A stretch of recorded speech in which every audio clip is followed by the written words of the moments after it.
சத்தியயுகம் ஆரம்பிக்கிறப்ப நாம இந்த பூமி அப்படின்ற அந்த ஸ்கூல்ல லைஃப குவிக்கா எக்ஸ்பீரியன்ஸ் பண்றதுக்காக உள்ள இன்கார்னேட் ஆனோம்.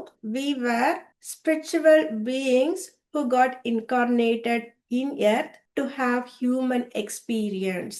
உயிர்களா வாழ்க்கைய வாழ்ந்து கான்சியஸ்னஸ எக்ஸ்பேண்ட் பண்றதுக்காக பூமியில பிறந்த ஸ்பிரிச்சுவல் பீயிங்ஸ், உயர்நிலை ஆற்றல்கள் தான் நாம மனிதர்கள். நாம மட்டும் கிடையாது, எல்லா உயிர்களும். சோ அந்த சத்தியயுக காலகட்டத்துல ஸ்பிரிச்சுவல் பீயிங்ஸ் அப்படின்ற அந்த நிலையில இருந்து ஹியூமன் எக்ஸ்பீரியன்ஸ், மனித வாழ்க்கைக்குள்ள அந்த மூழ்க ஆரம்பிச்ச காலகட்டம் தான் சத்தியயுகம்.